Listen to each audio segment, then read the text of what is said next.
Всего в Народном собрании Ингушетии распределены 32 мандата, 27 из них у партии «Единая Россия». И прежде чем приступить к определению кандидатуры на должность председателя парламента республики, на 4-м этапе 33-й конференции единороссов подводят итоги прошедших выборов. В 2021 году выборы в Госдуму были впервые проведены в новом трехдневном формате. 19 сентября было основным днем голосования, 17 и 18 дополнительными.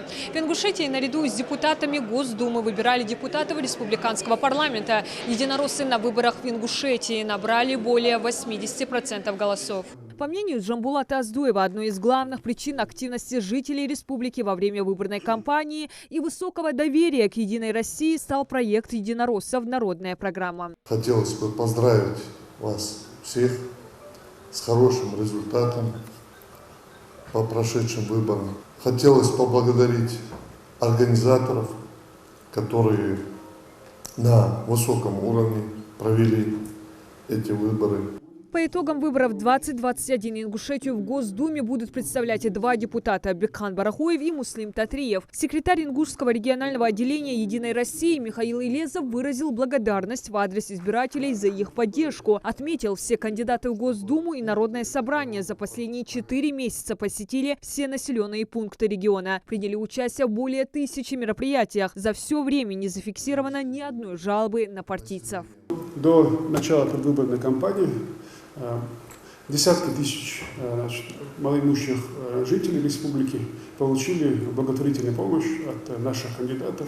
В первую очередь работа и поддержка, и все, что делала глава, это тоже сильно отражалось на эту нашу предвыборную кампанию.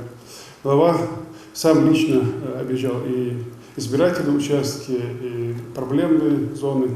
Конечно, благодаря поддержке главы у нас такие хорошие результаты республики. Главная повестка 4-го этапа 33-й конференции регионального отделения «Единой России» – избрание кандидата на пост председателя Народного собрания Ингушетии. Всего в конференции приняли участие 102 делегата. Секретарь Ингушского регионального отделения партии представил кандидата на пост спикера парламента Магомеда Тумгоева. Также на конференции некоторые делегаты предложили кандидатуру Магомеда Парчиева. В общем бюллетене номер 1 для голосования предложено 2 кандидатуры – Тумгоева и Парчиева. Здесь же утвердили порядок тайного голосования. В случае проставления знака в обоих квадратах или присутствия исправления бюллетень признается недействительной. Далее Михаил Илезов объявил 20 минут перерыва, во время которого делегатов пригласили сделать свой выбор. Здесь все как на избирательном участке. Установлены кабинки, урна для бюллетеней.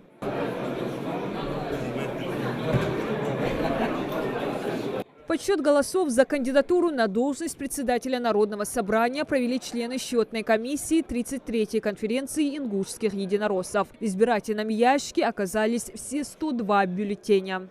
Признанных недействительными 3, действительными 99.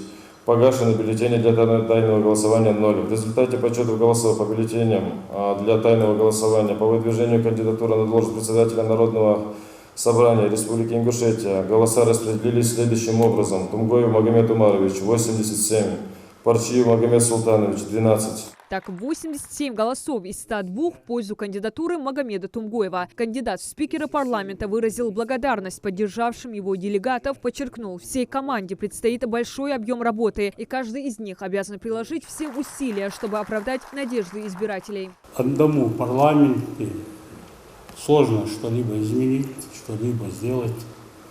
Там есть команда наших единомышленников, поэтому мы будем достойно решать там те проблемы, которые стоят перед депутатами. Один из избранных депутатов Народного собрания региона 7-го созыва Исаак Астоев обратился в адрес коллег. Каждый из избранников народа и другие представители министерств и ведомств прежде всего должны соблюдать права каждого человека. И только тогда все вопросы – экономические, политические, социальные – будут решаться должным образом. Также советник главы Ингушетии зачитал телеграмму от Дмитрия Медведева. Уверен, что депутаты партии и в Народном собрании республики сделают все необходимое для динамичного развития региона и повышения уровня жизни людей и укрепления позиций партии. Благодарю Ингушское региональное отделение партии «Единая Россия» за четкую и слаженную работу во время избирательной комиссии.